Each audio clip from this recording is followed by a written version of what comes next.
The CIA assassinated your first popular leader, Mr. Lumumba, and then installed another dictatorship for the next 30 years.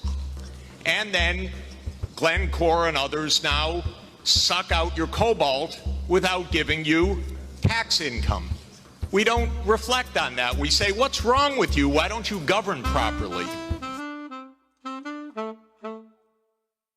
It's interesting, we heard from the Minister of DRC, what's wrong with your country?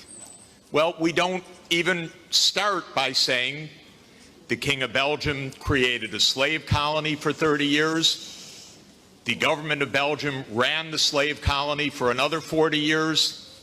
The CIA assassinated your first popular leader, Mr. Lumumba, and then installed another dictatorship for the next 30 years. And then Glencore and others now suck out your cobalt without giving you tax income. We don't reflect on that. We say, what's wrong with you? Why don't you govern properly? And so we have a system, but we need a different system.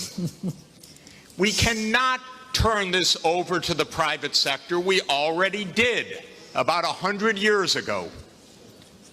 Not only to the private sector with the U.S. military behind it, with the defense of these property rights in the Minister of Honduras's country, where United Fruit ran the country for a long time.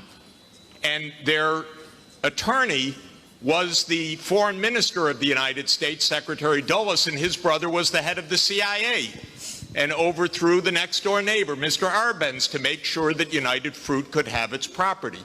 So we have a system, but we need a different system.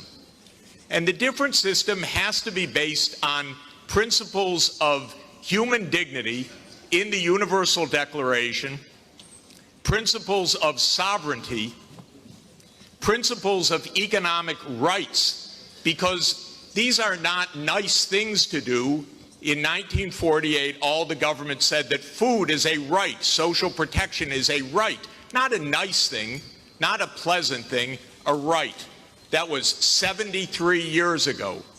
The SDGs are nothing more than our generation's attempt to honor the Universal Declaration of Human Rights. I come from a country that not only doesn't care about the world's poor, it doesn't even care about its own poor. 1 in 7 Americans is hungry right now, and they don't care. I mean, the poor people care, but one political party, all it cares about is cutting taxes for the rich and filibustering any solution. So we're in a world that's really tough. The private sector is not going to solve this problem. I'm sorry to say to all of the private sector leaders, behave, pay your taxes, follow the rules. That's what you should do.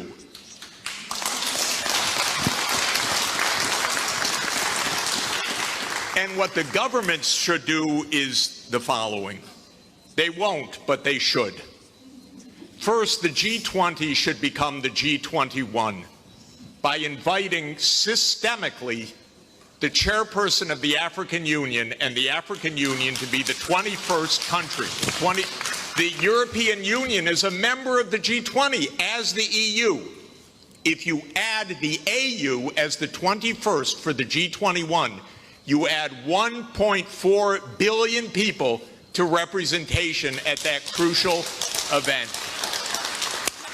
That will change decisively the discussion, because 1.4 billion people are not at the table for finance right now, and they need to be. So my first recommendation is the G21.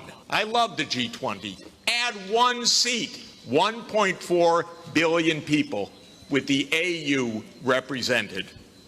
Second, we need an order of magnitude change of development finance.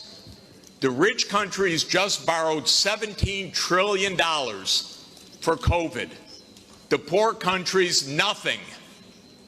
Because the rich countries can borrow at 0, and the poor countries pay 5 or 10% coupon rates or have no access at all. So the world exposed its grotesque inequality this past year and a half. Rich countries didn't say, we tighten our belts, why don't you? My country spent $7 trillion of emergency funding, not one penny for anybody else, by the way.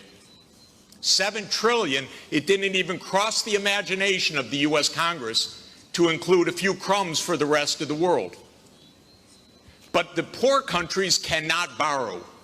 That's what we should have heard from the World Bank. I didn't hear that from the World Bank. I didn't hear real numbers. Real numbers are in trillions right now because the world economy is $100 trillion a year. But we don't talk about real numbers. But my job, all I know in this world is long division. Divide by 100 trillion and then see whether you're talking about something real or not. By the way, for COVID vaccines, what we really need is for the United States to sit down with China, with Russia, with the European Union and the UK one day around the table and allocate these vaccines rather than hoarding them. That's all it would take.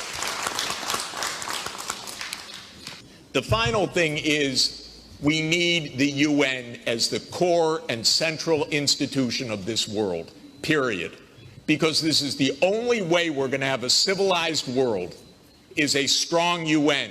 And it cannot be that the whole UN budget is less than my neighborhood's budget in New York. The UN core budget this year is $3 billion. New York City's budget is $100 billion. And then we say, why don't things work well? Because the rich are hoarding everything. Final point, rather than our 3 billionaires going in space, well, they could go into space and stay there and leave their money behind. That would be one idea. But another idea is we have 2,775 billionaires on the current list. Their combined net worth, 2,700, is $13.1 trillion. Now, I have it on good authority, you don't need more than $1 billion to be comfortable. But they have an excess of $11 trillion over just the $1 billion. So we should be taxing that and having a civilized world. Thank you. Jeffrey Sachs. This was Jeffrey Sachs setting the tone.